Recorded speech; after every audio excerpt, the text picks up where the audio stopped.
Hello again, everyone. This is Joe Henches with Beyond the Chart. In this technical analysis of the stock market video, we're going to take a look at the S&P 500 and then spend a little time on the VIX, so stay tuned.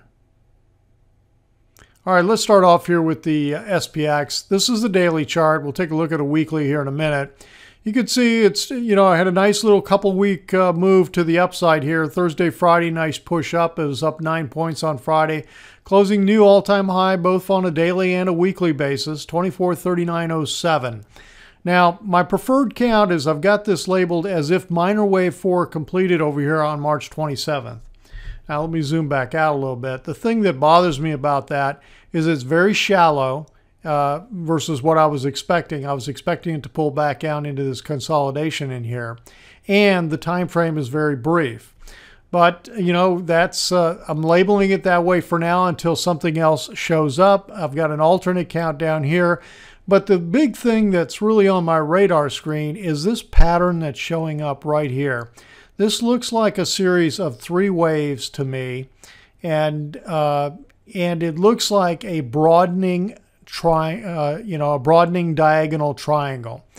Now, and given that we're in wave 5, this could be a broadening ending diagonal triangle. Okay, so that is what's made, it's got me, watching this pretty close, wondering what's going on with this. So that's just something to pay attention to, put it on the radar screen.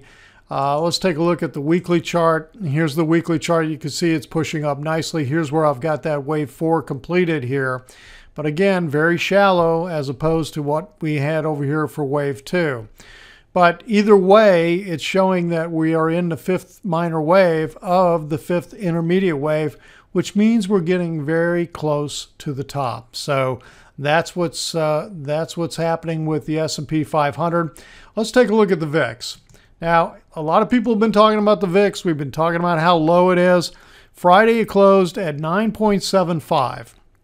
And this is the lowest close since December 27th, 1993.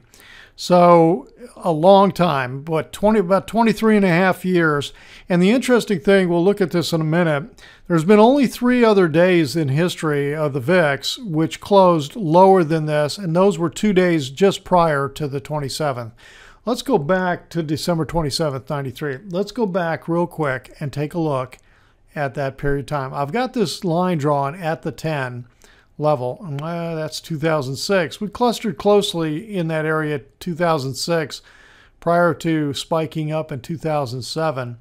But here is December 1993 into January 1994.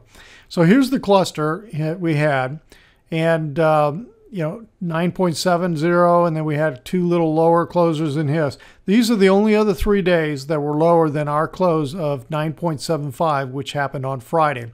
This also is the lowest weekly close since the week ending. This was a Friday here on the 27th. Actually, well, I thought it was. That doesn't matter. We're close. Here it is. This is the week ending right here, 9.48. This is the lowest weekly close since that week ending right here on December 23rd. Okay, so the thing that jumped out at me is this looks like a little double bottom. And I talk about this in a blog post on my website. This is about a month apart. And it came back down, closed below that 10-day moving, or that 10 reading, 10.0. Then what happened 2 months later? It started moving up, chopping up, and then we got this spike about 2 months later, a spike high up over 28, actually 28.3 intraday high. I found that really interesting that we got a potential little double bottom in here, and then we got this spike high 2 months later after that second bottom. So when I look back and say, well, there's no guarantees, really what I do is I look for patterns. I look for things. And the market never repeats itself exactly. But when I see that we are at an extreme, we can't argue that, right? I mean, we're at an extreme. We're down below 10. There's only been 3 other closes lower than the close we got on Friday. Here we're getting a little double bottom. It's about a month apart. So that's what I'm watching for. Now, when you look at watching for this spike, When you look at 28.3, well, where was that? Well, last time we got above that was back over, where was it? Oh, I went too far. I went a little bit too far. Let me go back over here. It was January. Here we go. It was this January, February bottom that we rallied off of. That was the last time we got above 28.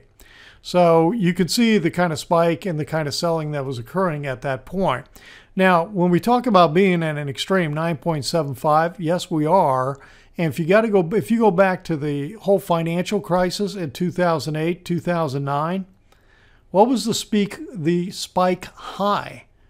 We were up here above 85. Intraday 89.53. That's being at an extreme also. Okay, so to be able to sit back and say, okay, well, wait a minute, we're at an extreme now, yes, we are. And we don't stay, you just don't stay at extremes very long. I mean, look what happened with this move here.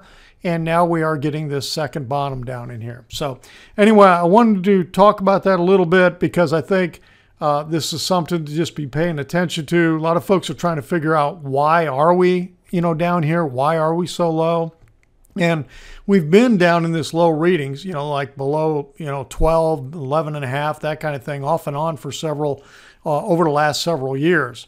So we've had periods of that, but again, we don't stay down there, but we've never been this low since 1993, 94. All right, that's it for this video. I hope you found this, helpful. Hit the like button if you like the video. And remember to share the video. If you can think of one person who would benefit from the video, share the video with them. And click on the link on the screen to get my free ebook. It'll help you stay in the game trading options. 7 keys to successful options trading. Anyway, that's it for today. Everyone have a great rest of the weekend and a great week. We'll talk to you on the next video.